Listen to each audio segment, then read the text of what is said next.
ます。こんにちは。おはようございます。今日は2025年1月17日です。震災からちょうど30年経った日です。神戸に来ております。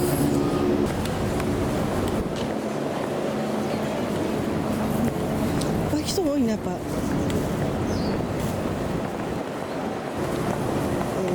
の後は神戸の JR 三宮駅からフラワーロードっていう、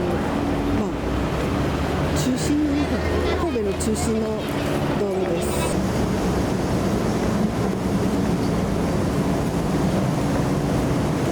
ヘリがいっぱい飛んでるな。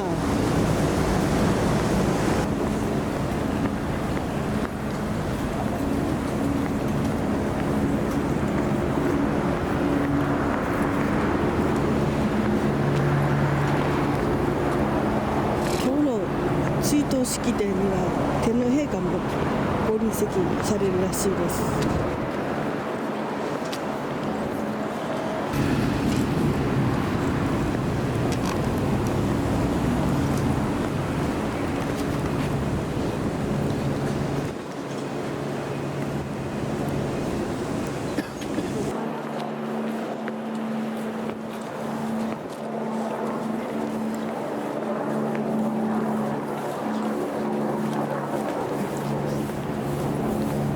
これか、2029年に開業予定。な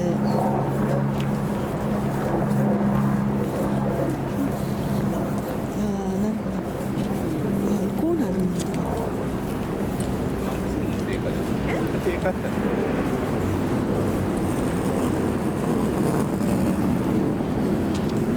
移転すんの JR の駅が。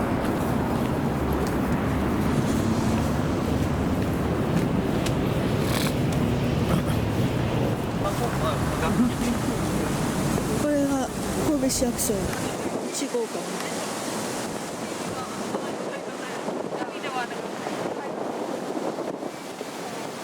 大きいな。綺麗やな。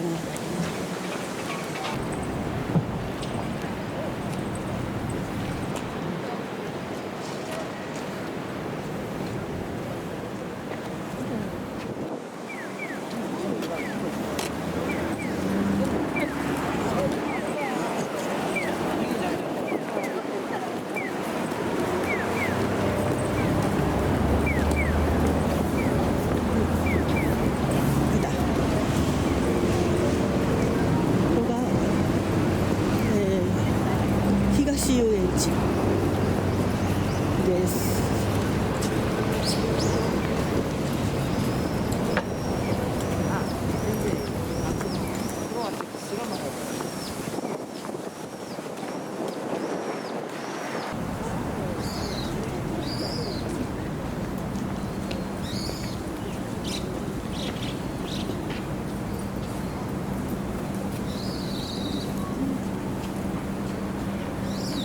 相変わらずおしゃれな場所やな。綺麗な学校。ここでなんかファッション誌かなんかのブランドかもしれんけどなんか写真撮影とか、あと結婚式のなんか撮影とかしてたりする。絵になるから、もうこことこのすぐ近くの旧居緑とか絵になるから、めっちゃ。そしてここがその追悼のメイン会場。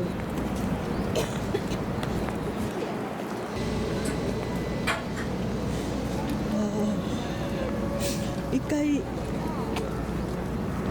こに来なあかんと思ってようやく来たな。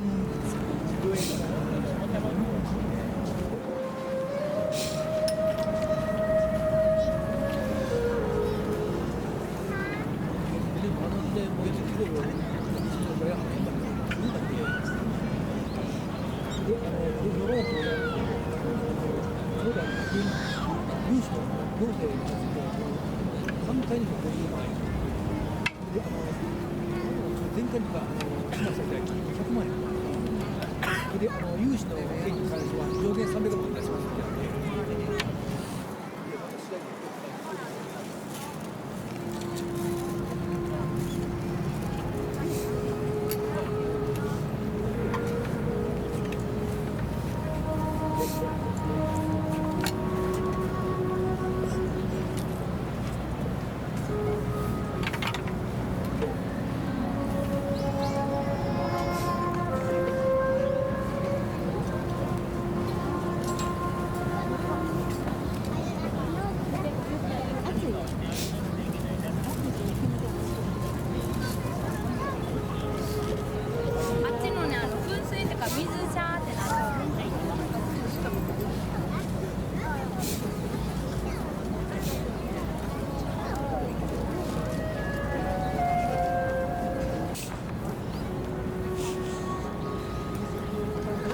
また夕方の5時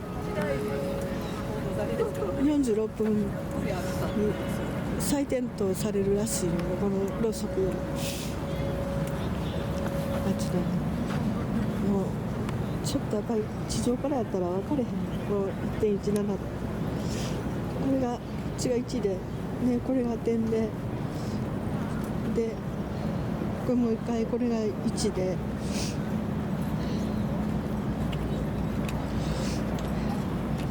そしてこれが7。こ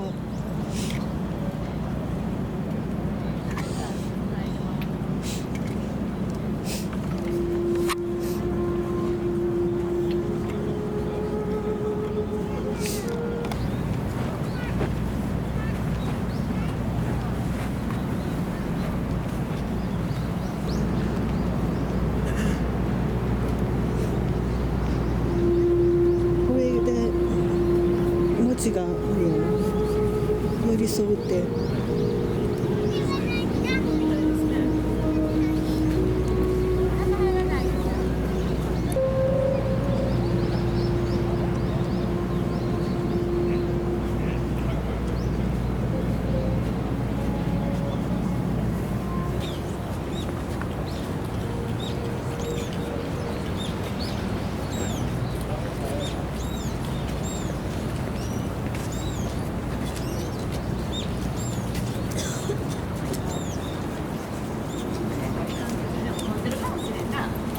上がれたらな。上がれたらいいけどね。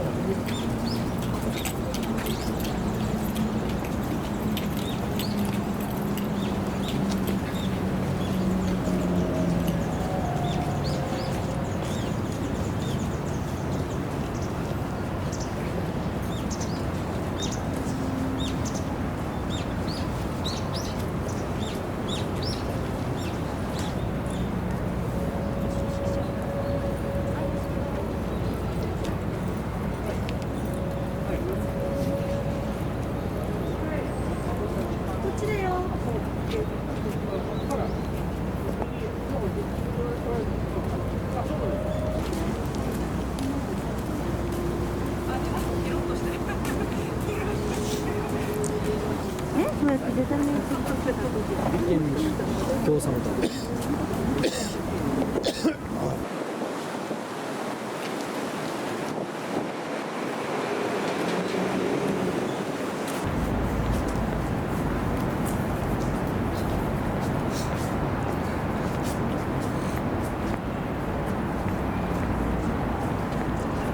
花時計。花時計。花時計。花時計。そこに花時計が。花時計。3度ぐらい。めっちゃ狂ってんな、その花時計。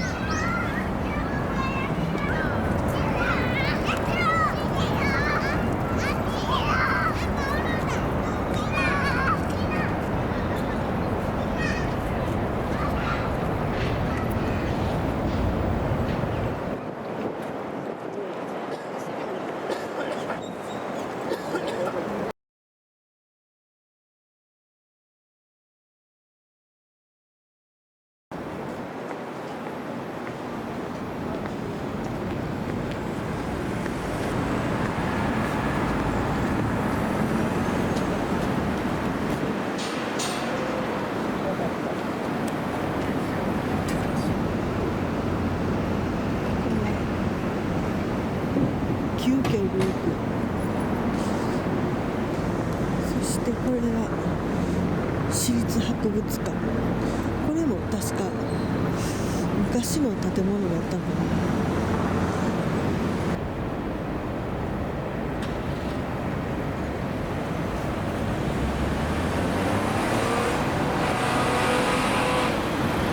これ南京町です。あ、そうか、なんだっけ、春節祭だっけ。もうな、コロナの時に来たら全然人がおらんくて、なんかびっくりした。なんかほんまに人が消えてた。なんかその代わり閉まってる店も多かった。コロナの時。神戸ビーフ、いきなりやったで神戸ビーフ。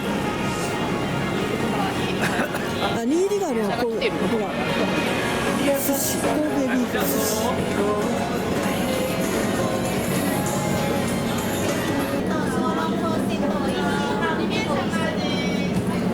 ゆっくり座って食べられます。どうぞ一度ロビー前座って食べ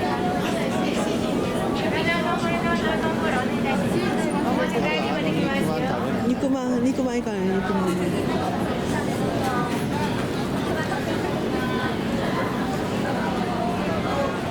確かにうまい。それから5個だっけ、1個でも売ってくれへんかったから、みたいな。ごま団子はどこも売ってあるからあれやね。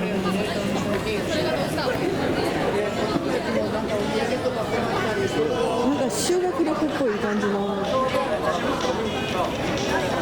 修学旅行生かなんかいっぱいおるな。なあ、前行ったとこんな人おらん。いや、おらんかった。そこの豚まんの店。広場やろ。広場やけど、そこにあるあれ、そこの老少期。これやろ。そう、これがすんごい行列ができるって有名やけど、ほんまに。これも神戸牛の店があるでしょ。これ食べてからや。これ。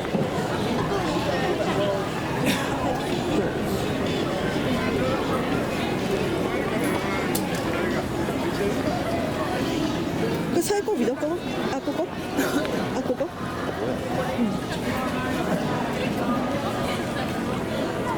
豚まん発祥の店。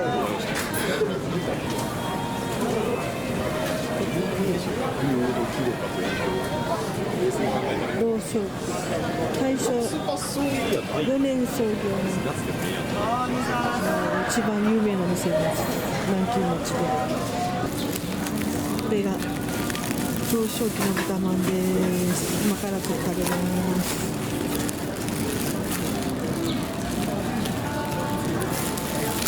美味しそう。豚まんです。美味しそう。熱々。美味しい。神戸牛とステーキと握りです。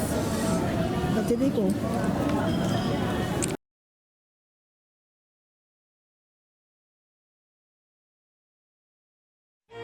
最後にベイエリア京橋からメリケンパークの様子です。ここには旧海軍の操練所があったようです。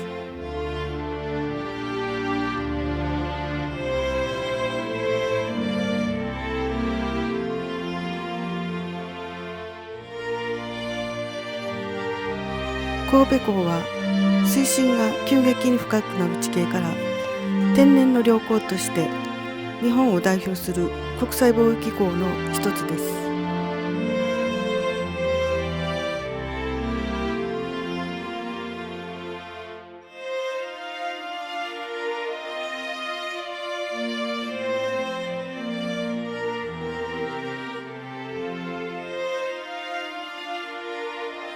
神戸港の波止場の一つメリケン波止場から中取手の間は現在埋め立てられてメリケンパークになっています。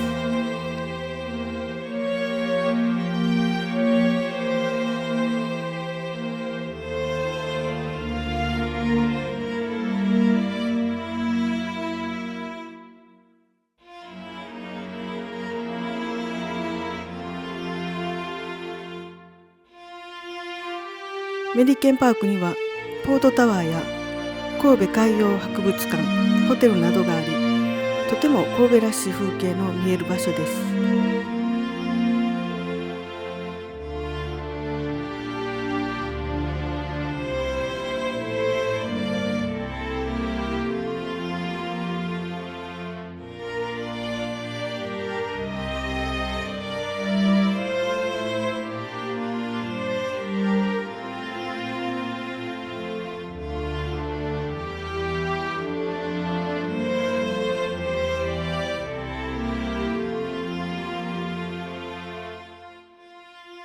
神戸港も阪神・淡路大震災で被災しました。その際に崩壊したメリケン波止場はそのまま保存され、神戸港震災メモリアルパークとして整備されています。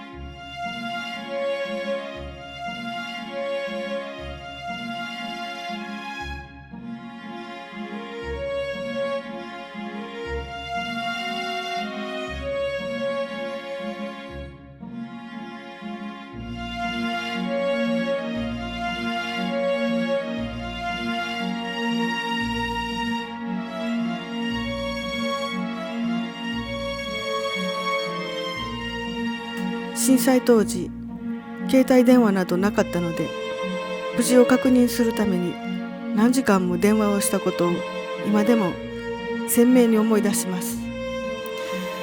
無事が分かった時は涙が出ました。しかし6434人に上る犠牲者のことを思うと、手放しでは喜べない気持ちもありました。決して人事ではないのです。私たちは生かされている。この言葉を耳にします。必ず来ると言われている南海トラフ地震で、私たちは生き延びねばなりません。30年は節目ではありますが、それで終わらせるのではなく、防災について今一度考えたいと思います。